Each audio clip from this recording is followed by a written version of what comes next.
ਬਹੁਤ ਪਹਿਲਾਂ ਇੱਕ ਦੂਰ ਦੇ ਦੇਸ਼ ਵਿੱਚ ਇੱਕ ਸੋਹਣੀ ਤੇ ਪਿਆਰੀ ਜਿਹੀ ਕੁੜੀ ਸੀ। ਉਹਦੀ ਮੰਮੀ ਦੇ ਗੁਜ਼ਰਨ ਤੋਂ ਬਾਅਦ ਉਹਦੇ ਪਾਪਾ ਨੇ ਇੱਕ ਦੂਜੀ ਜਨਾਨੀ ਨਾਲ ਵਿਆਹ ਕਰ ਲਿੱਤਾ। ਇਹ ਮਤਰੇਈ ਮਾਂ ਤਾਂ ਬੁਰੀ ਸੀ ਹੀ, ਉਹਦੀਆਂ ਦੋਨੋਂ ਧੀਆਂ ਵੀ ਉਹਦੇ ਵਰਗੀਆਂ ਹੀ ਸੀ। ਮਤਰੇਈ ਮਾਂ ਤੇ ਮਤਰੇਈਆਂ ਭੈਣਾਂ ਉਹਦੇ ਨਾਲ ਬਹੁਤ ਬੁਰਾ ਸਲੂਕ ਕਰਦੀਆਂ ਸੀ। ਏ ਤੂੰ ਸਾਡੇ ਨਾਲ ਬੈਠੇਂਗੀ? ਬਿਲਕੁਲ ਨਹੀਂ, ਕਿਤੇ ਹੋਰ ਬੈ। ਓਏ ਕਲਾਸ ਟੁੱਟ ਗਿਆ, ਛੇਤੀ ਸਾਫ਼ ਕਰ। ਵੇਖ ਕੀ ਰਹੀ ਹੈ ਤੂੰ? ਇਹਨਾਂ ਦੋਨਾਂ ਦੇ ਮਸਤੀਆਂ ਦੇ ਦਿਨ ਸੀ ਤੇ ਇਸ ਵਿਚਾਰੀ ਦੇ ਸਿਰ ਤੇ ਸਾਰੇ ਕੰਮ ਦਾ ਬੋਝ ਸੀ। ਘਰ ਵਿੱਚ ਸਾਰੇ ਉਹਨੂੰ ਸਿੰਡਰੇਲਾ ਕਹਿੰਦੇ ਸੀ। ਕਦੇ ਫੁਰਸਤ ਹੁੰਦੀ ਤਾਂ ਉਹ ਵੀ ਆਪਣੀ ਬਿੱਲੀ ਦੇ ਨਾਲ ਬੁਝਦੇ ਹੋਏ ਕੋਲਿਆਂ ਦੇ ਕੋਲ ਬਹਿ ਕੇ ਤਾਪ ਸੇਕਦੀ। ਇੱਕ ਦਿਨ ਉਹਨਾਂ ਨੂੰ ਨਿਯੋਤਾ ਆਇਆ ਰਾਜ ਮਹਿਲ ਤੋਂ। ਪ੍ਰਿੰਸ ਦਿਸ਼ਾਨ ਵਿੱਚ ਇੱਕ ਵੱਡੀ ਪਾਰਟੀ ਰੱਖੀ ਗਈ ਹੈ। ਵਿਆਹ ਦੇ ਲਾਇਕ ਸਾਰੀਆਂ ਕੁੜੀਆਂ ਨੂੰ ਸੱਦਾ ਹੈ। ਜਦੋਂ ਮਤਰੇਈ ਮਾਂ ਆਪਣੀ ਧੀਆਂ ਨੂੰ ਤਿਆਰ ਕਰ ਰਹੀ ਸੀ, ਸਿੰਡਰੇਲਾ ਆਪਣਾ ਮਨ ਮਾਰ ਕੇ ਉਹਨਾਂ ਦੀ ਮਦਦ ਕਰ ਰਹੀ ਸੀ। ਪ੍ਰਿੰਸ ਨੂੰ ਉੱਥੇ ਤੁਹਾਡੇ ਦੋਨਾਂ ਤੋਂ ਵੱਧ ਸੋਹਣਾ ਕੋਈ ਨਹੀਂ ਦਿਸਣਾ ਚਾਹੀਦਾ। ਮੈਂ ਕਿਉਂ ਨਹੀਂ ਜਾ ਸਕਦੀ? ਮੈਂ ਵੀ ਤਾਂ ਵਿਆਹ ਦੇ ਲਾਇਕ ਹਾਂ। ਚੰਗਾ, ਇਹ ਕੱਪੜੇ ਪਾ ਕੇ ਤੂੰ ਪਾਰਟੀ 'ਚ ਜਾਏਂਗੀ? ਪਾਰਟੀ ਵਾਲੀ ਸ਼ਾਮ ਸਿੰਡਰੇਲਾ ਘਰ ਵਿੱਚ ਇਕੱਲੀ ਆਪਣੇ ਹਾਲਾਤਾਂ ਤੇ ਰੋ ਰਹੀ ਸੀ। ਉਸੇ ਵੇਲੇ ਚਿਮਨੀ ਵਿੱਚੋਂ ਇੱਕ ਰੋਸ਼ਨੀ ਨਜ਼ਰ ਆਈ ਅਤੇ ਉਸ ਰੋਸ਼ਨੀ ਵਿੱਚੋਂ ਨਿਕਲੀ ਇੱਕ ਖੂਬਸੂਰਤ ਪਰੀ ਜੋ ਦਿਖ ਰਿਹਾ ਸੀ। ਉਹਨੂੰ ਉਹਦੇ ਉੱਤੇ ਯਕੀਨ ਨਹੀਂ ਹੋ ਰਿਹਾ ਸੀ। ਇਹ ਉਹਦੀ ਮਾਂ ਸੀ। ਮੇਰੀ ਧੀਏ, ਮਾਂ ਮੈਂ ਤੇਰੀ ਮਦਦ ਕਰਨ ਆਈ ਹਾਂ। ਤੂੰ ਵੀ ਰਾਜ ਮਹਿਲ ਦੀ ਪਾਰਟੀ ਵਿੱਚ ਜਾਏਂਗੀ। ਮੈਂ ਹਾਂ ਨਾ? ਅੱਛਾ, ਕਿੱਦਾਂ? ਜਾ ਅਤੇ ਗਾਰਡਨ ਵਿੱਚੋਂ ਸਭ ਤੋਂ ਵੱਡਾ ਕੱਦੂ ਲੈ ਕੇ ਆ ਅਤੇ ਬਿੱਲੀ ਮਾਸੀ ਉਸ 7 ਚੂਹੇ ਫੜ ਕੇ ਲਿਆ। ਉਸ ਪਰੀ ਨੇ ਪਲਕ ਝਪਕਦੇ ਹੀ ਆਪਣੇ ਜਾਦੂ ਨਾਲ ਉਸ ਕੱਦੂ ਨੂੰ ਇੱਕ ਸ਼ਾਨਦਾਰ ਬੱਗੀ ਵਿੱਚ ਬਦਲ ਦਿੱਤਾ। ਚੂਹਿਆਂ ਵਿੱਚੋਂ ਇੱਕ ਨੂੰ ਉਹਨੇ ਡਰਾਈਵਰ ਬਣਾਇਆ ਤੇ ਬਾਕੀ 6 ਚੂਹੇ ਬਣ ਗਏ ਜਾਨਦਾਰ ਘੋੜੇ। ਹੁਣ ਤੇਰੀ ਵਾਰੀ। ਮੈਂ ਤਾਂ ਬਿਲਕੁਲ ਰਾਜਕੁਮਾਰੀ ਲੱਗ ਰਹੀ ਹਾਂ, ਪਰ ਮਾਂ ਮੈਨੂੰ ਨੱਚਣਾ ਨਹੀਂ ਆਂਦਾ। ਜੇ ਪ੍ਰਿੰਸ ਦੇ ਨਾਲ ਡਾਂਸ ਕਰਨਾ ਪਿਆ ਤਾਂ? ਇਹਨਾਂ ਜਾਦੂਈ ਜੁੱਤੀਆਂ ਨੂੰ ਪਾ ਕੇ ਸਭ ਤੋਂ ਵਧੀਆ ਨੱਚੇਂਗੀ ਤੂੰ।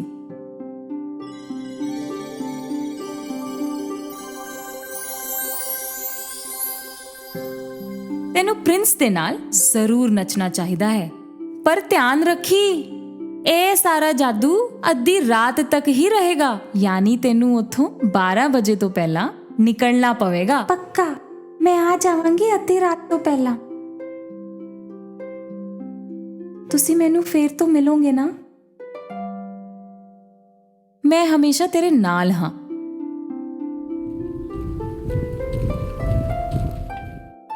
ਜਿੱਦਾਂ ਹੀ ਸਾਡੀ ਸਿੰਡਰੇਲਾ ਰਾਜ ਮਹਿਲ ਪਹੁੰਚਦੀ ਹੈ, ਸਭ ਦੇ ਸਭ ਉਹਨੂੰ ਵੇਖ ਕੇ ਚਕਾਚੌਂਧ ਹੋ ਜਾਂਦੇ ਨੇ। ਦੋਨੋਂ ਮਤਰੇਈਆਂ ਭੈਣਾਂ ਉਹਨੂੰ ਪਛਾਣ ਹੀ ਨਹੀਂ ਸਕੀਆਂ ਤੇ ਸਾਡਾ ਪ੍ਰਿੰਸ ਤਾਂ ਮਰ ਮੁੱਕਿਆ ਸੀ। ਮਹਾਰਾਜ ਤੇ ਮਹਾਰਾਣੀ ਵੀ ਉਹਨੂੰ ਬਹੁਤ ਚਾਹੁੰਦੇ ਸੀ। ਪ੍ਰਿੰਸੈਸ ਹੋਵੇ ਤਾਂ ਐਦਾਂ ਦੀ। ਪ੍ਰਿੰਸ ਤੋਂ ਰਿਹਾ ਨਹੀਂ ਗਿਆ ਤੇ ਉਹ ਸਿੰਡਰੇਲਾ ਦੇ ਨਾਲ ਨੱਚਣ ਲੱਗ ਪਿਆ। ਕਿਆ ਖੂਬ ਨੱਚ ਰਹੀ ਸੀ ਉਹ। ਉਹਦੇ ਕੋਲ ਉਹ ਜੁੱਤੇ ਜੋ ਸੀ। ਮਤਰੇਈ ਮਾਂ ਤੇ ਭੈਣਾਂ ਜਲਨ ਦੇ ਮਾਰੇ ਧੂਆਂ ਹੋ ਰਹੀਆਂ ਸੀ। ਇੰਨੀ ਖੁਸ਼ ਸੀ ਸਿੰਡਰੇਲਾ ਕਿ ਉਹਨੂੰ ਵਕਤ ਦਾ ਹੋਸ਼ ਹੀ ਨਹੀਂ ਰਿਹਾ ਅਤੇ ਉਹ ਮੰਮੀ ਨੂੰ ਕੀਤਾ ਹੋਇਆ ਵਾਅਦਾ ਭੁੱਲ ਗਈ। ਅਤੇ ਇੱਕਦਮ ਉਹਨੂੰ ਘੜੀ ਦਿਸਦੀ ਹੈ। 12 ਵੱਜਣ ਹੀ ਵਾਲੇ ਸੀ। ਪ੍ਰਿੰਸ ਨੂੰ ਉੱਥੇ ਹੀ ਛੱਡ ਕੇ ਉਹ ਪੌੜੀਆਂ ਵਿੱਚੋਂ ਥੱਲੇ ਭੱਜਦੇ ਹੋਏ ਉਹਦਾ ਇੱਕ ਜੁੱਤਾ ਪਿੱਛੇ ਛੁੱਟ ਗਿਆ, ਪਰ ਹੁਣ ਉਹ ਉਹਨੂੰ ਜਾ ਕੇ ਚੱਕ ਵੀ ਨਹੀਂ ਸਕਦੀ ਸੀ।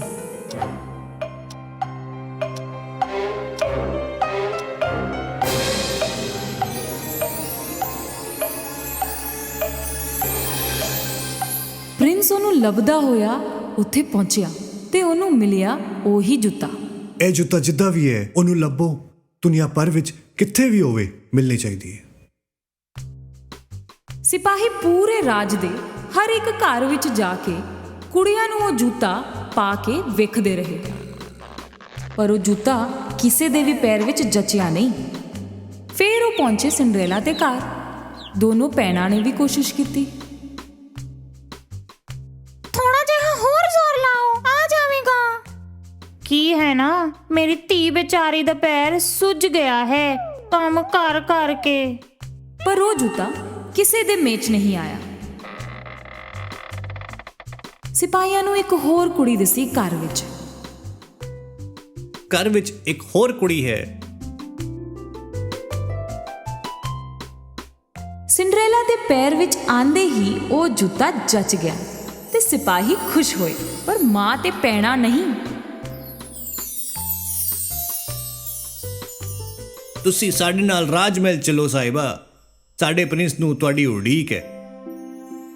ਸਿੰਡਰੇਲਾ ਦੇ ਰਾਜ ਮਹਿਲ ਪਹੁੰਚਣ ਤੇ ਪ੍ਰਿੰਸ ਨੇ ਉਹਨੂੰ ਹੱਥੋਂ ਹੱਥ ਪਛਾਣ ਲਿਆ ਤੇ ਉਹਦੀ ਖੁਸ਼ੀ ਦੇਖਦੇ ਹੀ ਬਣਦੀ ਸੀ। ਇੱਕ ਸੱਚੇ ਪ੍ਰੇਮੀ ਦੀ ਤਰ੍ਹਾਂ ਪ੍ਰਿੰਸ ਨੇ ਸਿੰਡਰੇਲਾ ਨੂੰ ਵਿਆਹ ਲਈ ਪੁੱਛਿਆ। ਪ੍ਰਿੰਸੈਸ, ਤੁਸੀਂ ਮੇਰੇ ਨਾਲ ਵਿਆਹ ਕਰੋਗੀ? ਬਿਨਾਂ ਕਿਸੇ ਝਿਜਕ ਦੇ ਸਿੰਡਰੇਲਾ ਨੇ ਇਹ ਰਿਸ਼ਤਾ ਮਨਜ਼ੂਰ ਕਰ ਲਿਆ ਅਤੇ ਉਹ ਖੁਸ਼ੀਆਂ ਦੀ ਛਾਵੇਂ ਆਪਣੀ ਜ਼ਿੰਦਗੀ ਬਿਤਾਉਣ ਲੱਗੀ। ਮੇਰੇ ਜੁੱਤੇ ਦਾ ਜਾਦੂ ਅਜੇ ਵੀ ਕਿਵੇਂ ਚੱਲ ਰਿਹਾ ਹੈ? ਮੈਂ ਹਮੇਸ਼ਾ ਤੇਰੇ ਨਾਲ ਹਾਂ। ਹੁਣ ਸਮਝੀ ਮੰਮੀ, ਇਹ ਤੁਸੀਂ ਹੀ ਕੀਤਾ ਹੈ ਸਭ।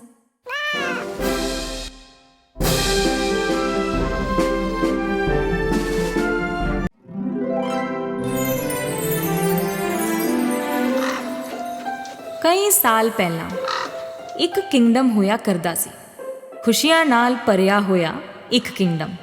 ਇਸ ਕਿੰਗਡਮ ਦੇ ਕਿੰਗ ਅਤੇ ਕੁਈਨ ਦੀ ਬਸ ਇੱਕੋ ਇੱਛਾ ਸੀ ਕਿ ਉਹਨਾਂ ਦਾ ਇੱਕ ਜਵਾਕ ਹੋਵੇ। ਕਿੰਗ ਅਤੇ ਕੁਈਨ ਦੋਨੋਂ ਬੜੇ ਦਿਆਲੂ ਸੀ, ਤਾਈਓ ਤਾਂ ਉਹਨਾਂ ਨੂੰ ਭਰੋਸਾ ਸੀ ਕਿ ਉਹਨਾਂ ਦੀ ਇਹ ਇੱਛਾ ਰੱਬ ਜ਼ਰੂਰ ਪੂਰੀ ਕਰੇਗਾ ਅਤੇ ਬਹੁਤ ਛੇਤੀ ਉਹਨਾਂ ਦੀ ਇਹ ਇੱਛਾ ਪੂਰੀ ਹੋ ਗਈ। ਉਹਨਾਂ ਦੀ ਜ਼ਿੰਦਗੀ ਵਿੱਚ ਆਈ ਇੱਕ ਪਿਆਰੀ ਧੀ।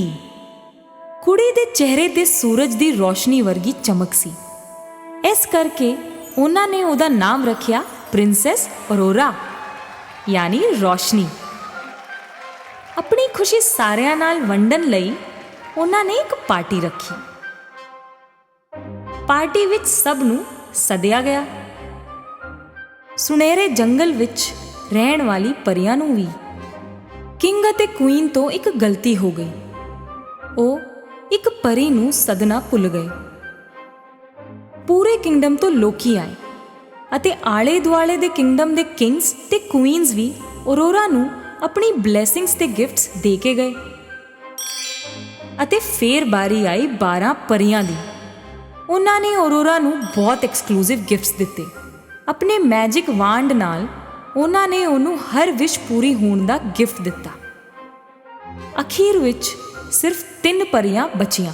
ਦੁਨੀਆ ਦੀਆਂ ਸਾਰੀਆਂ ਖੁਸ਼ੀਆਂ ਹਮੇਸ਼ਾ ਤੈਨੂੰ ਮਿਲਣ, ਤੂੰ ਹਮੇਸ਼ਾ ਹੀ ਖੁਸ਼ ਰਹੇਂਗੀ, ਗਮ ਤੇਰੇ ਨੇੜੇ ਤੇੜੇ ਵੀ ਨਹੀਂ ਆਵੇਗਾ।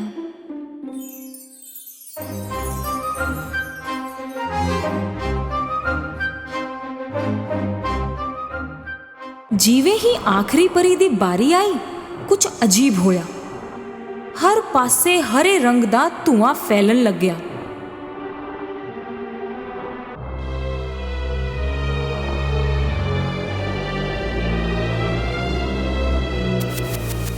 ਅਤੇ ਧੂਏ ਵਿੱਚੋਂ ਨਿਕਲੀ ਇੱਕ ਕਾਲੀ ਪਰੀ।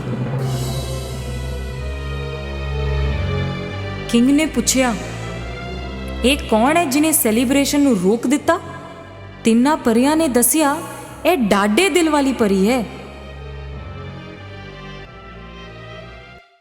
ਮਹਾਰਾਜ, ਤੁਸੀਂ ਤਾਂ ਸਾਰਿਆਂ ਨੂੰ ਬੁਲਾਇਆ ਸੀ ਪਾਰਟੀ ਵਿੱਚ, ਇਸ ਕਿੰਗਡਮ ਦੇ ਇੱਕ ਬੰਦੇ ਨੂੰ ਤੇ ਬਾਹਰੋਂ ਆਪਣੇ ਦੋਸਤਾਂ ਨੂੰ ਤੇ ਇਹਨਾਂ ਪਰੀਆਂ ਨੂੰ ਵੀ, ਪਰ ਮੈਨੂੰ ਨਹੀਂ ਬੁਲਾਇਆ। ਕਿੰਗ ਨੇ ਕਾਲੀ ਪਰੀ ਤੋਂ ਮਾਫੀ ਮੰਗੀ।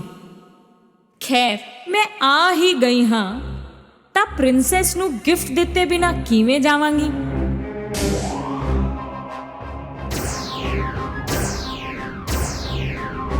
ਪ੍ਰਿੰਸੈਸ ਦੀ ਜ਼ਿੰਦਗੀ ਪਿਆਰ ਅਤੇ ਦੌਲਤ ਨਾਲ ਭਰਪੂਰ ਹੋਵੇਗੀ।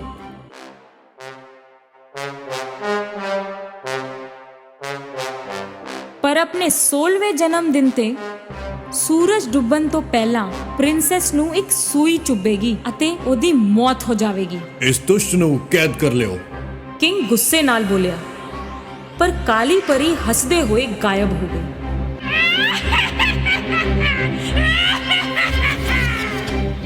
ਹਲੇ ਤੱਕ ਆਖਰੀ ਪਰੀ ਨੇ ਆਪਣਾ ਗਿਫਟ ਨਹੀਂ ਦਿੱਤਾ ਸੀ।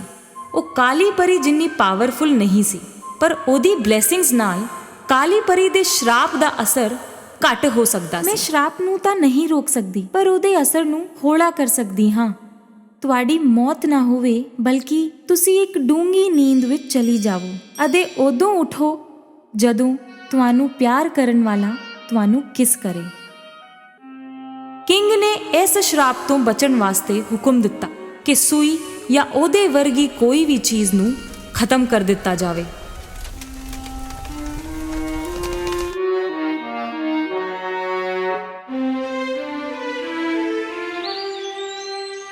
ਪਰੀਆਂ ਦੇ ਗਿਫਟਸ ਦੇ ਨਾਲ ਪ੍ਰਿੰਸੈਸ ਅਰੋਰਾ ਬੜੀ ਖੂਬਸੂਰਤੀ ਨਾਲ ਵੱਡੀ ਹੋ ਰਹੀ ਸੀ। ਇੱਕ ਦਿਨ ਕਿੰਗ ਨੇ ਹੁਕਮ ਦਿੱਤਾ ਤਿੰਨਾਂ ਪਰੀਆਂ ਨੂੰ ਅਰੋਰਾ ਦਾ ਖਿਆਲ ਰੱਖਣ ਵਾਸਤੇ। ਇਹ ਜ਼ਰਾ ਮੁਸ਼ਕਿਲ ਹੋ ਗਿਆ ਸੀ ਕਿਉਂਕਿ ਅਰੋਰਾ ਕਿਸੇ ਦੇ ਵੀ ਹੱਥੀ ਨਹੀਂ ਆਂਦੀ ਸੀ, ਪਰ ਉਹਨਾਂ ਦੀ ਮਦਦ ਨਾਲ ਅਰੋਰਾ ਬਹੁਤ ਸੋਹਣੀ ਮੁਟਿਆਰ ਬਣ ਚਲੀ। ਵੇਖਦੇ ਹੀ ਵੇਖਦੇ ਅਰੋਰਾ ਦਾ 16ਵਾਂ ਜਨਮ ਦਿਨ ਵੀ ਆ ਗਿਆ। ਸੂਰਜ ਦੇ ਡੁੱਬਦੇ ਹੀ ਕਾਲੀ ਪਰੀ ਦਾ ਸ਼ਰਾਪ ਸੱਚ ਹੋਣ ਵਾਲਾ ਸੀ। ਕਿੰਗ ਅਤੇ ਕੁਈਨ ਨੇ ਸਭ ਕੁਝ ਕੀਤਾ ਤਾਂ ਕਿ ਇਹ ਨਾ ਹੋਵੇ, ਪਰ ਉਹਨਾਂ ਦੇ ਬਸ ਵਿੱਚ ਸਭ ਕੁਝ ਕਿੱਥੇ ਸੀ।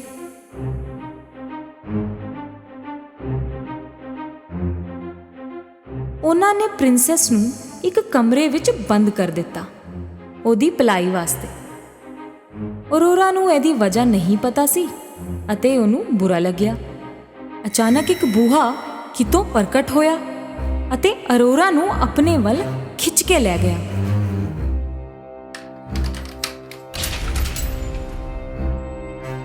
ਬੂਹਾ ਖੁੱਲਿਆ ਅਤੇ ਉਹ ਆਪਣੀ ਧੁਨ ਵਿੱਚ ਉਹਦੇ ਅੰਦਰ ਨੂੰ ਤੁਰਨ ਲੱਗੀ ਅਤੇ ਉਹਨੂੰ ਦਿਸੀ ਇੱਕ ਜਨਾਨੀ ਸਿਲਾਈ ਕਰਦੀ ਹੋਈ। ਉਸੇ ਧੁਨ ਵਿੱਚ ਅਰੋਰਾ ਨੇ ਸੂਈ ਵੱਲ ਆਪਣਾ ਹੱਥ ਵਧਾਇਆ। ਸੂਰਜ ਤੇ ਡੁੱਬਦੇ ਹੀ ਕਾਲੀ ਪਰੀ ਦਾ ਸ਼ਰਾਪ ਸੱਚ ਹੋਇਆ ਅਤੇ ਅਰੋਰਾ ਦਾ ਹੱਥ ਸੂਈ ਤੇ ਜਾ ਖੁੱਭਿਆ। ਉਸੇ ਵੇਲੇ ਅਰੋਰਾ ਥੱਲੇ ਡਿੱਗ ਪਈ ਆਪਣੀ ਡੂੰਗੀ ਮਿੱਠੀ ਨੀਂਦ ਵਿੱਚ।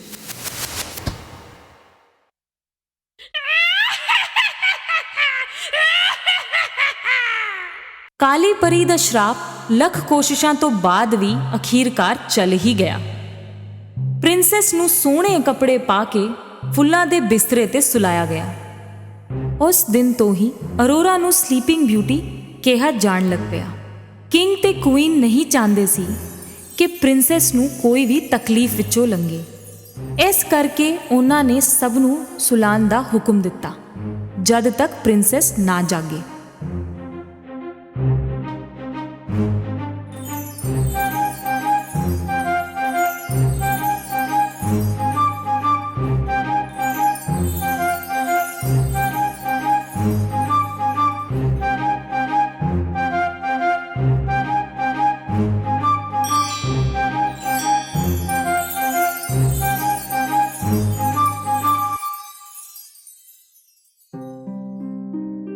ਸਾਲ ਲੰਘ ਗਏ।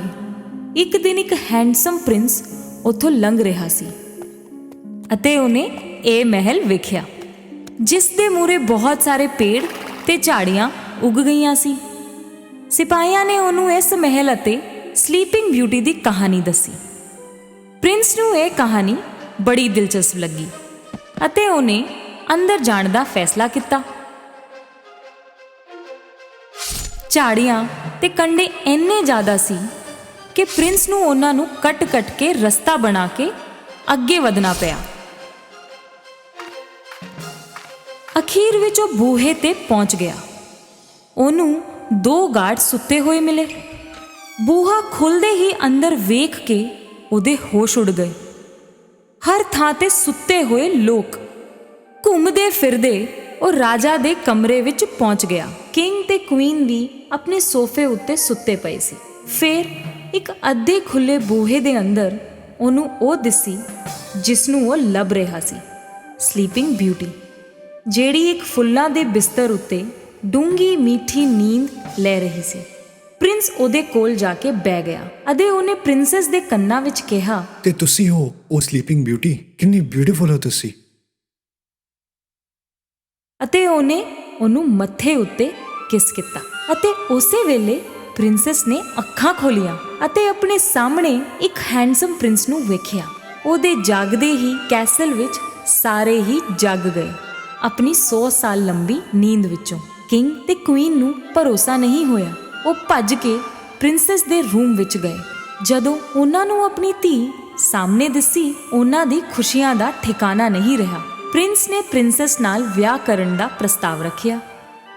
ਪ੍ਰਿੰਸੈਸ ਖੁਸ਼ੀ-ਖੁਸ਼ੀ ਰਾਜ਼ੀ ਹੋ ਗਈ। ਕਿੰਗ ਵੀ ਇਸ ਗੱਲ ਤੋਂ ਬਹੁਤ ਖੁਸ਼ ਸੀ। ਬਹੁਤ ਹੀ ਧੂਮ-ਧਾਮ ਨਾਲ ਉਹਨਾਂ ਦਾ ਵਿਆਹ ਹੋਇਆ ਅਤੇ ਉਹ ਹਮੇਸ਼ਾ ਇੱਕ ਦੂਜੇ ਨਾਲ ਖੁਸ਼ ਰਹੇ। ਬਹੁਤ ਪਹਿਲਾਂ ਇੱਥੋਂ ਬਹੁਤ ਦੂਰ ਇੱਕ ਬਹੁਤ ਸ਼ਾਨਦਾਰ ਕੈਸਲ ਹੋਇਆ ਕਰਦੀ ਸੀ। ਐਸੇ ਕੈਸਲ ਵਿੱਚ ਇੱਕ ਬਹੁਤ ਸੋਹਣੀ ਰਾਣੀ ਰਹਿੰਦੀ ਸੀ। ਰਾਣੀ ਦੀ ਬਸ ਇੱਕੋ ਇੱਛਾ ਸੀ ਅਤੇ ਉਹ ਇਹ ਸੀ ਕਿ ਉਹਨਾਂ ਦੀ ਇੱਕ ਧੀ ਹੋਵੇ। ਸਿਆਲਾਂ ਦਾ ਮੌਸਮ ਸੀ। ਰਾਣੀ ਬਾਰੀ ਕੋਲ ਬੈਠੀ ਕੱਪੜੇ ਸੀ ਰਹੀ ਸੀ। ਉਸੇ ਵੇਲੇ ਉਹਨੂੰ ਸੂਈ ਚੁੱਭ ਗਈ। ਉਹਨੇ ਕਪਾਹ ਨਾਲ ਆਪਣਾ ਲਹੂ ਪੂੰਝਦੇ ਹੋਏ ਇੱਕ ਵਿਸ਼ ਮੰਗੀ। ਮੇਰੀ ਵਿਸ਼ ਹੈ ਮੇਰੀ ਇੱਕ ਧੀ ਹੋਵੇ, ਜਿਸ ਦਾ ਰੰਗ ਬਰਫ਼ ਵਰਗਾ ਚਿੱਟਾ ਹੋਵੇ, ਜਿਸ ਦੀਆਂ ਅੱਖਾਂ ਤਾਰਿਆਂ ਵਾਂਗਣ ਚਮਕਣ ਅਤੇ ਬੁੱਲੀਆਂ ਚੈਰੀ ਵਰਗੀਆਂ ਹੋਣ ਅਤੇ ਉਹਦਾ ਦਿਲ ਖੁਸ਼ੀਆਂ ਨਾਲ ਭਰਿਆ ਹੋਵੇ। ਅਤੇ ਇੱਕ ਦਿਨ ਉਹਦੀ ਵਿਸ਼ ਪੂਰੀ ਹੋ ਗਈ। ਉਹਨਾਂ ਦੇ ਘਰ ਇੱਕ ਪਿਆਰੀ ਜਿਹੀ ਧੀ ਹੋਈ।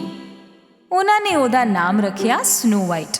ਸਾਲ ਏਦਾਂ ਹੀ ਬੀਤਦੇ ਰਹੇ, ਪਰ ਉਹਨਾਂ ਦੀ ਖੁਸ਼ੀ ਜ਼ਿਆਦਾ ਦੇਰ ਨਹੀਂ ਟਿਕੀ। ਦਇਆਲੂ ਕੁਈਨ ਬਿਮਾਰ ਹੋਈ ਅਤੇ ਚਲ ਬਸੀ। ਰਾਜਾ ਦੀ ਉਮਰ ਹੋ ਚੱਲੀ ਸੀ ਅਤੇ ਉਹ ਕਮਜ਼ੋਰ ਹੋਣ ਲੱਗਾ ਸੀ। ਇਸ ਕਰਕੇ ਉਹਨੇ ਦੂਜਾ ਵਿਆਹ ਕਰ ਲਿੱਤਾ। ਇਹ ਰਾਣੀ ਚਿਹਰੇ ਦੀ ਤਾਂ ਖੂਬਸੂਰਤ ਸੀ, ਪਰ ਦਿਲ ਦੀ ਨਹੀਂ। ਇਹ ਬਹੁਤ ਹੀ ਘਮੰਡੀ ਜਨਾਨੀ ਸੀ। ਹਰ ਰੋਜ਼ ਰਾਣੀ ਆਪਣੇ ਮੈਜਿਕ ਮਿਰਰ ਵਿੱਚ ਦੇਖਦੀ ਸੀ ਤੇ ਇਹੀ ਸਵਾਲ ਪੁੱਛਦੀ ਸੀ, ਮਿਰਰ ਮੇਰੇ ਐ ਤਾਂ ਦੱਸ, ਕੌਣ ਹੈ ਸਭ ਤੋਂ ਸੋਹਣਾ ਇੱਥੇ? ਅਤੇ ਉਹ ਮਿਰਰ ਜਵਾਬ ਦਿੰਦਾ, ਹੋਰ ਕੌਣ ਹੋਵੇਗਾ ਭਲਾ ਤੁਹਾਡੇ ਤੋਂ ਸੋਹਣਾ ਇੱਥੇ?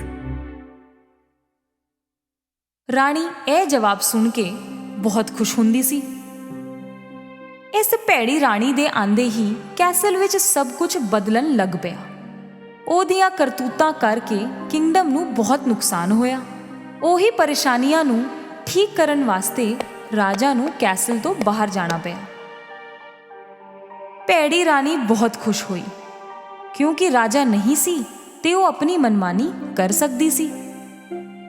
ਸਾਲ ਤੇ ਸਾਲ ਬੀਤਦੇ ਗਏ ਅਤੇ ਸਨੋ ਵਾਈਟ ਵੱਡੀ ਹੋ ਕੇ ਇੱਕ ਬਹੁਤ ਸੋਹਣੀ ਮੁਟਿਆਰ ਬਣ ਗਈ। ਕੁਝ ਦੂਰ ਇੱਕ ਨਦੀ ਵਿੱਚ ਪਾਣੀ ਪੀਂਦੇ ਹੋਏ ਇੱਕ ਪ੍ਰਿੰਸ ਨੂੰ ਸਨੋ ਵਾਈਟ ਦਾ ਰਿਫਲੈਕਸ਼ਨ ਦਿਖਿਆ। ਉਹਨੂੰ ਆਲੇ ਦੁਆਲੇ ਸਿਰਫ ਕੁਝ ਪੰਛੀ ਦਿਸੇ, ਸਨੋ ਵਾਈਟ ਨਹੀਂ ਮਿਲੀ। ਇੱਕ ਦਿਨ ਫਿਰ ਰਾਣੀ ਨੇ ਆਪਣੇ ਮੈਜਿਕ ਮਿਰਰ ਨੂੰ ਪੁੱਛਿਆ, ਮਿਰਰ ਐ ਤਾਂ ਦੱਸ, ਕੌਣ ਹੈ ਸਭ ਤੋਂ ਸੋਹਣਾ ਇੱਥੇ?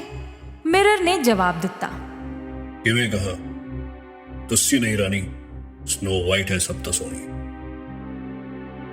ਇਹ ਸੁਣ ਕੇ ਰਾਣੀ ਨੂੰ ਬਹੁਤ ਗੁੱਸਾ ਆਇਆ।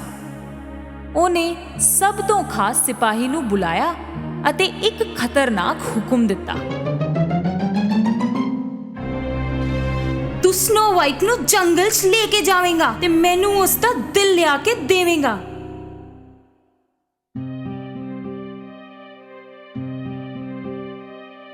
ਸਿਪਾਹੀ ਸਨੋ ਵਾਈਟ ਨੂੰ ਰਾਣੀ ਕੋਲ ਲੈ ਗਏ। ਕੀ ਹਾਲ ਚਾਲ ਸਨੋ ਵਾਈਟ? ਜਾਓ ਜ਼ਰਾ ਜੰਗਲ ਦੀ ਸੈਰ ਕਰਾਓ। ਸਾਡਾ ਸਭ ਤੋਂ ਖਾਸ ਹੰਟਰ ਤੁਹਾਡਾ ਖਿਆਲ ਰੱਖੇਗਾ। ਸਿਪਾਹੀ ਸਨੋ ਵਾਈਟ ਨੂੰ ਘਣੇ ਜੰਗਲ ਵਿੱਚ ਲੈ ਗਿਆ। ਉਹਨੂੰ ਆਪਣਾ ਕੰਮ ਕਰਨਾ ਸੀ।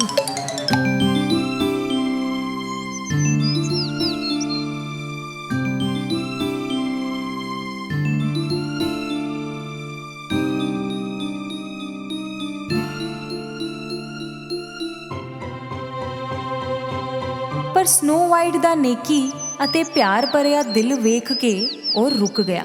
ਉਹਨੇ ਉਹਨੂੰ ਵਾਰਨਿੰਗ ਦਿੱਤੀ ਕਿ ਉਹ ਮੁੜ ਕੇ ਕਦੇ ਵੀ ਕੈਸਲ ਨਾ ਜਾਵੇ। ਸੂਰਜ ਢਲਦੇ ਹੀ ਉਹਨੂੰ ਉੱਥੇ ਛੱਡ ਕੇ ਸਿਪਾਹੀ ਕੈਸਲ ਮੁੜ ਗਿਆ।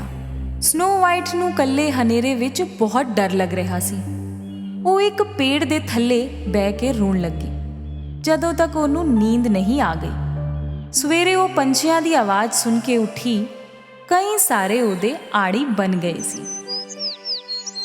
ਇਹ ਸਾਰੇ ਪੰਛੀ ਉਹਨੂੰ ਪਹਿਲਾਂ ਤੋਂ ਹੀ ਜਾਣਦੇ ਤੇ ਚਾਹੁੰਦੇ ਸੀ ਅਤੇ ਇਸ ਕਰਕੇ ਉਹਨੂੰ ਰਾਹ ਦਿਖਾਉਂਦੇ ਹੋਏ ਆਪਣੇ ਘਰ ਤੱਕ ਲੈ ਆਏ। ਉਹਨਾਂ ਦਾ ਘਰ ਪਿਆਰਾ ਅਤੇ ਛੋਟਾ ਜਿਹਾ ਸੀ। ਪੂਰਾ ਠਹਿਰ ਕੇ ਸਨੋ ਵਾਈਟ ਨੇ ਬੂਹਾ ਖੋਲ੍ਹਿਆ। ਅੰਦਰ ਸਭ ਕੁਝ ਬਹੁਤ ਨਿੱਕਾ ਜਿਹਾ ਸੀ ਅਤੇ ਸਾਫ਼ ਵੀ ਨਹੀਂ ਸੀ। ਉਹਨੂੰ ਸਮਝ ਨਹੀਂ ਆ ਰਿਹਾ ਸੀ ਕਿ ਇਹ ਘਰ ਹੈ ਕਿਹਦਾ, ਪਰ ਉਹ ਇੱਥੋਂ ਜਾਂਦੀ ਵੀ ਤਾਂ ਕਿੱਥੇ, ਤੇ ਉਹਨੇ ਸਾਫ਼ ਸਫਾਈ ਸ਼ੁਰੂ ਕਰ ਦਿੱਤੀ।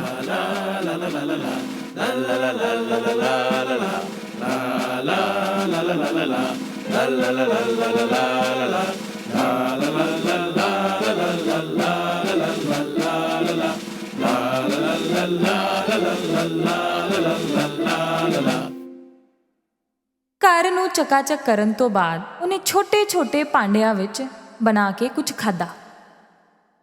ਬਾਕੀ ਚੀਜ਼ਾਂ ਵਾਂਗ ਇਸ ਘਰ ਦੇ ਬੈੱਡ ਵੀ ਛੋਟੇ ਸੀ। ਸਨੋ ਵਾਈਟ ਇੰਨੀ ਥੱਕ ਚੁੱਕੀ ਸੀ ਕਿ ਉਹ ਜਿੱਥੇ ਸੀ ਉੱਥੇ ਹੀ ਸੋ ਸਕਦੀ ਸੀ। ਉਹਨੇ ਸੋਚਿਆ ਕਿ ਇੱਥੇ ਉਹ ਸੇਫ ਹੈ ਤੇ 3 ਬੈੱਡ ਜੋੜ ਕੇ ਉਹਨਾਂ ਉੱਤੇ ਸੋ ਗਈ। ਸਾਂਝ ਵੇਲੇ 7 ਡਵਾਰਫ ਜਿਨ੍ਹਾਂ ਦਾ ਇਹ ਘਰ ਸੀ ਕੰਮ ਕਰਕੇ ਮੁੜ ਕੇ ਆਪਣੇ ਘਰ ਆਏ। ਉਹਨਾਂ ਨੂੰ ਬੜੀ ਖੁਸ਼ੀ ਹੋਈ ਕਿ ਘਰ ਇੰਨਾ ਸਾਫ਼ ਸੀ ਅਤੇ ਵਧੀਆ ਖਾਣੇ ਦੀ ਵਾਸ਼ਨਾ ਵੀ ਆ ਰਹੀ ਸੀ। ਆਦਤ ਤੋਂ ਮਜਬੂਰ ਇੱਕ ਤੋਂ ਪੂਰਾ ਖਾਣਾ ਡਿੱਗ ਹੀ ਗਿਆ। ਇੱਕ ਡਵਾਰਫ ਸੋਚ ਰਿਹਾ ਸੀ ਕਿ ਹੋ ਕੀ ਰਿਹਾ ਹੈ ਇੱਥੇ। ਕੁਝ ਗੜਬੜ ਹੈ। ਕਿੰਨੇ ਕੀਤਾ ਹੈ ਸਾਰਾ ਕੰਮ ਅੱਜ? ਜੇ ਥੋੜਾ ਸੋ ਲਾ ਤਾਂ ਸ਼ਾਇਦ ਜਵਾਬ ਦੇ ਪਾਵਾਂ। ਸੱਤੋਂ ਡਵਾਰਫ ਹੌਲੀ ਜਿਹੇ ਉੱਤੇ ਆਪਣੇ ਬੈੱਡਰੂਮ ਵਿੱਚ ਗਏ। ਜਿੱਦਾਂ ਹੀ ਪਹੁੰਚੇ ਪੈਰਾਂ ਹੇਠ ਧਰਤੀ ਖਿਸਕ ਗਈ। ਇੰਨੀ ਸੋਹਣੀ ਇੱਕ ਕੁੜੀ ਉਹਨਾਂ ਦੇ ਬੈੱਡ ਤੇ ਸੁੱਤੀ ਪਈ ਸੀ। ਉਹਨਾਂ ਦੀ ਆਵਾਜ਼ ਸੁਣ ਕੇ ਸਨੋ ਵਾਈਟ ਦੀ ਨੀਂਦ ਟੁੱਟ ਗਈ। ਇੰਨੇ ਸਾਰੇ ਲੋਕਾਂ ਨੂੰ ਘੂਰਦੇ ਹੋਏ ਵੇਖ ਕੇ ਉਹ ਡਰ ਗਈ। ਥੋੜਾ ਡਰਦੇ ਹੋਏ ਉਹ ਬੋਲੀ, ਮੈਂ ਸਨੋ ਵਾਈਟ ਹਾਂ। ਮੈਨੂੰ ਮਾਫ ਕਰਿਓ ਜੇ ਮੇਰੇ ਤੋਂ ਕੋਈ ਵੀ ਭੁੱਲ ਹੋਈ। ਮੇਰਾ ਐਸਾ ਕੋਈ ਵੀ ਇਰਾਦਾ ਨਹੀਂ ਸੀ। ਉਹ ਤਾਂ ਅਸੀਂ ਵੀ ਜਾਣਦੇ ਆ, ਪਰ ਨਾ ਤੁਸੀਂ ਸਫਾਈ ਵੀ ਕਰੋ ਤੇ ਖਾਣਾ ਵੀ ਬਣਾਓ। ਡੌਕ ਬੋਲਿਆ। ਅਸੀਂ ਲੋਕੀ 7 ਡਵਾਰਫਸ ਆ। ਇਹ ਹੈਪੀ, ਗ੍ਰੰਪੀ, ਡੋਪੀ, ਸਨੀਜ਼ੀ, ਬੈਸ਼ਫੁਲ ਤੇ ਮੈਂ ਡੌਗ। ਔਰ ਆ ਰਿਹਾ ਸਲੀਪੀ। ਹਾਂ, ਮੈਨੂੰ ਸੌਣ ਦਿਓ। ਸਨੋ ਵਾਈਟ ਬਹੁਤ ਖੁਸ਼ ਸੀ ਕਿ ਹੁਣ ਉਹਦੇ 7 ਹੋਰ ਮਜ਼ੇਦਾਰ ਫਰੈਂਡ ਨੇ। ਉਹਨੇ ਉਹਨਾਂ ਨੂੰ ਆਪਣੀ ਪੂਰੀ ਕਹਾਣੀ ਦੱਸੀ। 7 ਡਵਾਰਫਸ ਨੂੰ ਬੜਾ ਅਫਸੋਸ ਹੋਇਆ ਕਿ ਉਹਦੇ ਨਾਲ ਨਾਇਨਸਾਫੀ ਹੋਈ ਹੈ। ਉਹਨਾਂ ਨੇ ਉਹਨੂੰ ਆਪਣੇ ਨਾਲ ਰਹਿਣ ਲਈ ਕਿਹਾ। ਸਨੋ ਵਾਈਟ ਮੰਨ ਗਈ ਅਤੇ ਉਹ ਹਮੇਸ਼ਾ ਉਹਨਾਂ ਦੀ ਮਦਦ ਕਰਦੀ ਰਹਿੰਦੀ ਸੀ। ਉਹਨਾਂ ਦੇ ਦਿਨ ਬੜੇ ਮਜ਼ੇ ਨਾਲ ਬੀਤ ਰਹੇ ਸੀ, ਪਰ ਬਹੁਤ ਲੰਬੀ ਨਹੀਂ ਚੱਲਣ ਵਾਲੀ ਸੀ ਉਹਨਾਂ ਦੀ ਇਹ ਪਾਰਟੀ। ਇੱਕ ਦਿਨ ਭੈੜੀ ਰਾਣੀ ਨੇ ਮੈਜਿਕ ਮਿਰਰ ਨੂੰ ਫੇਰ ਉਹੀ ਸਵਾਲ ਪੁੱਛਿਆ। ਮਿਰਰ, ਮੈਨੂੰ ਇਹ ਤਾਂ ਦੱਸ, ਕੌਣ ਹੈ ਸਭ ਤੋਂ ਸੋਹਣੀ ਇੱਥੇ? ਮਾਫ ਕਰਿਓ ਰਾਣੀ, ਸਾਡੀ ਸਨੋ ਵਾਈਟ ਹੈ ਸਭ ਤੋਂ ਸੋਹਣੀ। ਪਰ ਰਾਣੀ ਨੂੰ ਤਾਂ ਇਹ ਲੱਗਿਆ ਸੀ ਕਿ ਉਹ ਮਰ ਚੁੱਕੀ ਹੈ। ਉਹਨੂੰ ਨਹੀਂ ਪਤਾ ਸੀ ਕਿ ਸਿਪਾਹੀ ਨੇ ਕੰਮ ਨਹੀਂ ਕੀਤਾ ਅਤੇ ਆਪੇ ਹੀ ਇਹ ਕੰਮ ਮੁਕਾਉਣ ਦਾ ਸੋਚਿਆ। ਉਸ ਘਰ ਵਿੱਚ ਇੱਕ ਸੁਹਾਣੀ ਸਵੇਰ ਸੀ। ਸਨੋ ਵਾਈਟ 7 ਡਵਾਰਫਸ ਨੂੰ ਕੰਮ ਤੇ ਭੇਜ ਰਹੀ ਸੀ, ਉਹਨਾਂ ਨੂੰ ਇੱਕ ਕਿਸ ਦੇ ਕੇ। ਡੌਕ ਨੇ ਆਪਣੀ ਵਾਰਨਿੰਗਸ ਸਨੋ ਵਾਈਟ ਨੂੰ ਉਸ ਦਿਨ ਵੀ ਦੱਸੀ। साढ़े रूल्स याद है ना, कोई भी ऊपरों बंदा आए, बुआ खड़काए ते खोलना नहीं। ਓਕੇ ਡੌਕੀ ਡੌਗ, ਪਰ ਤੁਸੀਂ ਦੇਰ ਨਾ ਕਰਿਓ।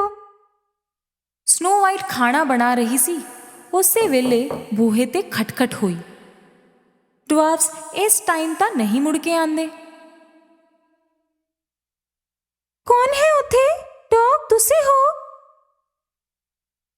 ਬਾਹਰੋਂ ਇੱਕ ਬੁੱਢੀ ਜਨਾਨੀ ਦੀ ਆਵਾਜ਼ ਆਈ। ਮੈਂ ਵਿਚਾਰੀ ਤੁਹਾਡਾ ਕੀ ਵਿਗਾੜ ਦਵਾਂਗੀ, ਖੋਲੋ ਤਾਂ ਸਹੀ। ਪੀਪ ਹੋਲ ਵਿੱਚੋਂ ਵੇਖਿਆ ਤਾਂ ਇੱਕ ਕਮਜ਼ੋਰ ਜਿਹੀ ਬੁੱਢੀ ਜਨਾਨੀ ਦਿਸੀ। ਉਹਨੇ ਸੋਚਿਆ, ਇਹ ਭਲਾ ਕੀ ਨੁਕਸਾਨ ਕਰੂਗੀ ਮੇਰਾ, ਅਤੇ ਉਹਨੇ ਬੂਹਾ ਖੋਲ ਦਿੱਤਾ। ਹਾਏ ਮੇਰੀ ਸੋਹਣੀ ਕੁੜੀ, ਮੈਂ ਇੱਥੋਂ ਲੰਘ ਰਹੀ ਸੀ, ਜੇ ਕੁਝ ਖਾਣ ਨੂੰ ਦੇ ਦਿੰਦੀ ਧੀਏ, ਸੀਸਾਂ ਦਵਾਂਗੀ ਤੈਨੂੰ।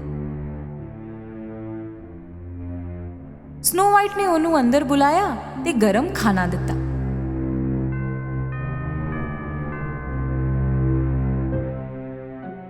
ਰੱਬ ਤੇਰਾ ਭਲਾ ਕਰੇ ਕੁੜੀਏ, ਮੇਰੇ ਕੋਲ ਪੈਸੇ ਤਾਂ ਹੈ ਨਹੀਂ, ਪਰ ਇੱਕ ਬਹੁਤ ਵਧੀਆ ਐਪਲ ਹੈ। ਇਸ ਐਪਲ ਦੀ ਇੱਕ ਬਾਈਟ ਵਿੱਚ ਜਾਦੂ ਹੈ। ਸਨੋ ਵਾਈਟ ਨੇ ਛੇਤੀ ਹੀ ਉਹਦੀ ਇੱਕ ਬਾਈਟ ਲਿੱਤੀ ਅਤੇ ਉਹ ਚੱਕਰ ਖਾ ਕੇ ਡਿੱਗ ਪਈ। ਇਹ ਬੁੱਢੀ ਜਨਾਨੀ ਹੋਰ ਕੋਈ ਨਹੀਂ ਬਲਕਿ ਉਹ ਹੀ ਭੈੜੀ ਰਾਣੀ ਸੀ ਅਤੇ ਉਸ ਐਪਲ ਵਿੱਚ ਜਾਦੂ ਨਹੀਂ, ਜ਼ਹਿਰ ਸੀ। ਉਹਦੀ ਇੱਕ ਬਾਈਟ ਵਿੱਚ ਇੰਨਾ ਜ਼ਹਿਰ ਸੀ ਕਿ ਸਨੋ ਵਾਈਟ ਐਸੀ ਨੀਂਦ ਵਿੱਚ ਸੋ ਜਾਵੇ ਕਿ ਫੇਰ ਕਦੀ ਉੱਠ ਹੀ ਨਾ ਸਕੇ। ਜਦੋਂ 7 ਡਵਾਰਫਸ ਘਰ ਆਏ, ਉਹਨਾਂ ਨੂੰ ਸਨੋ ਵਾਈਟ ਧਰਤੀ ਤੇ ਡਿੱਗੀ ਮਿਲੀ। ਡੌਗ ਨੇ ਵੇਖਿਆ ਉਸ ਐਪਲ ਨੂੰ। ਸਨੋ ਵਾਈਟ ਸੁੱਤੀ ਹੋਈ ਵੀ ਬਹੁਤ ਸੋਹਣੀ ਲੱਗ ਰਹੀ ਸੀ। ਡਵਾਰਫਸ ਨੇ ਉਹਨੂੰ ਇੱਕ ਗਲਾਸ ਬਾਕਸ ਵਿੱਚ ਸਜਾਵਟ ਦੇ ਨਾਲ ਰੱਖ ਦਿੱਤਾ ਅਤੇ ਜੰਗਲ ਵਿੱਚ ਐਸੇ ਥਾਂ ਤੇ ਰੱਖਿਆ ਜਿੱਥੇ ਉਹਦੇ ਸਾਰੇ ਦੋਸਤ ਉਹਨੂੰ ਮਿਲ ਸਕਦੇ ਸੀ। ਇੱਕ ਦਿਨ ਇੱਕ ਪ੍ਰਿੰਸ ਉਸੇ ਜੰਗਲ ਵਿੱਚ ਆਇਆ ਜਦੋਂ ਸਨੋ ਵਾਈਟ ਸੋ ਰਹੀ ਸੀ ਅਤੇ ਪੰਛੀਆਂ ਨੇ ਉਹਨੂੰ ਰਸਤਾ ਵਿਖਾਇਆ ਉੱਥੇ ਦਾ ਜਿੱਥੇ ਸਨੋ ਵਾਈਟ ਸੋ ਰਹੀ ਸੀ। ਪ੍ਰਿੰਸ ਨੂੰ ਭਰੋਸਾ ਨਹੀਂ ਹੋਇਆ ਕਿ ਇਹ ਉਹੀ ਸੋਹਣੀ ਪ੍ਰਿੰਸੈਸ ਹੈ ਜਿਹਦੀ ਰਿਫਲੈਕਸ਼ਨ ਉਹਨੇ ਇੱਕ ਵਾਰੀ ਪਾਣੀ ਵਿੱਚ ਵੇਖੀ ਸੀ ਅਤੇ ਕਈ ਵਾਰੀ ਸੁਪਨਿਆਂ ਵਿੱਚ। ਉਹਨੇ ਗਲਾਸ ਬਾਕਸ ਦਾ ਕਵਰ ਹਟਾਇਆ, ਸਨੋ ਵਾਈਟ ਨੂੰ ਕਿਸ ਕੀਤਾ। ਉਸੇ ਪਲ ਸਨੋ ਵਾਈਟ ਤੇ ਪ੍ਰਿੰਸ ਦੋਨਾਂ ਦੇ ਸੁਪਨੇ ਸੱਚ ਹੋ ਗਏ। ਉਹਨਾਂ ਦਾ ਪਿਆਰ ਬੁਰਾਈ ਤੋਂ ਜਿੱਤ ਗਿਆ ਅਤੇ ਸਨੋ ਵਾਈਟ ਮੁੜ ਕੇ ਠੀਕ ਹੋ ਗਈ। ਉਸੇ ਵੇਲੇ ਰਾਜਾ ਨੂੰ ਆਪਣੀ ਧੀ ਦੇ ਨਾਲ ਹੋਏ ਅਤਿਆਚਾਰਾਂ ਦਾ ਪਤਾ ਲੱਗਿਆ ਅਤੇ ਉਹਨੇ ਮੈਜਿਕ ਮਿਰਰ ਨੂੰ ਤੋੜ ਦਿੱਤਾ ਅਤੇ ਰਾਣੀ ਨੂੰ ਕੈਸਲ ਤੋਂ ਦੂਰ ਭੇਜ ਦਿੱਤਾ। ਸਨੋ ਵਾਈਟ ਆਪਣੇ ਘਰ, ਆਪਣੇ ਕੈਸਲ ਮੁੜ ਆਈ, ਆਪਣੇ ਪਾਪਾ ਦੇ ਕੋਲ। ਸਨੋ ਵਾਈਟ ਤੇ ਪ੍ਰਿੰਸ ਦਾ ਵਿਆਹ ਬਹੁਤ ਸ਼ਾਨਦਾਰ ਹੋਇਆ। ਸਨੋ ਵਾਈਟ, ਰਾਜਾ, ਪ੍ਰਿੰਸ ਅਤੇ 7 ਡਵਾਰਫਸ ਮਿਲ ਕੇ ਹਮੇਸ਼ਾ ਖੁਸ਼ੀ ਦੇ ਨਾਲ ਰਹੇ।